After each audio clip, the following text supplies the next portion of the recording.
The 8-month standoff is over. Congress celebrating a major bipartisan victory with President Biden signing the $95 billion foreign aid package. Our lawmakers finally coming to an agreement on money for Ukraine, Israel, and Taiwan. But it also gets Congress one step closer to banning TikTok.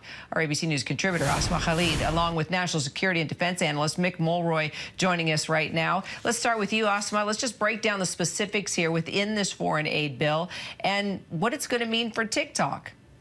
Yeah, well, let's start with TikTok, because I do think that's something that both the Biden campaign and a lot of Americans are looking at. And what it spells out is essentially divestiture. TikTok's parent company would either have to sell off TikTok. The Biden administration does not want to see, and a number of lawmakers see TikTok owned by its Chinese parent company known as ByteDance. And so they've given them a one-year deadline. I think what is also worth keeping in mind, though, is that a lot of young voters, a lot of Americans do use TikTok. It's a very popular social media app online. And so what I was told today by the Biden campaign is that they intend to continue using the app. They find it a valuable way to reach young voters in a very fragmented universe. That being said, also, it does remain legal as of now to continue using the app. All right, well, Mick, let's talk about what this means for Ukraine and Israel on the battlefield and how quickly you think it can make a difference. So, Kira, I think this is a big win for the free world and our leadership role in it. And specifically, as you ask, Ukraine and Israel. Ukraine was literally on the verge of starting to lose the war, and it could have been lost by the end of the year. This is going to turn around not only, actual hardware getting to the battlefield, hardware they need, like long-range artillery, for example, the ATACMS, but also just basic artillery. They were about 10-to-1 deficit when it came to Russia. So this is going to have a very real practical impact. It's also going to have a very real a philosophical, if you will, emotional impact, because the Ukrainians that were fighting to the last man now realize that the U.S. is fully behind them.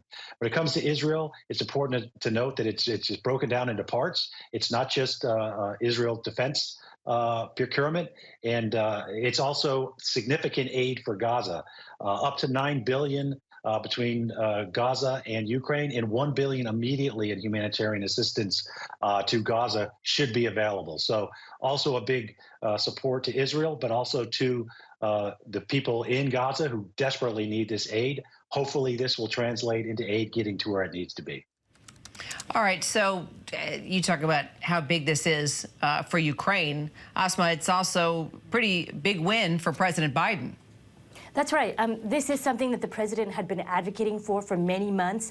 He campaigned as being a man who would essentially continue to be a leader of the free world and really, he says, elevate the United States standing in the world. And so I want to echo there what we just heard, which is that this is really a philosophical win.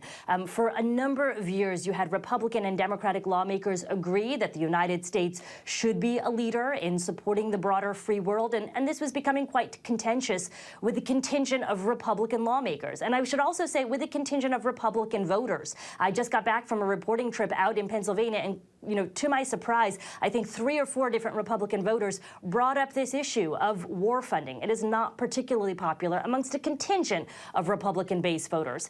The president, his team, had long insisted that he is a deal maker. He is someone who knows Congress well and can cut deals and negotiate. And ultimately, look, he had a partner here in Speaker Mike Johnson, and he ultimately was able to get this through. And I think that a lot of folks outside of Washington will say nothing seems to work in Washington, but this is an example of bipartisan legislation actually getting through. All right, Asma, Mick, appreciate you both. Thank you.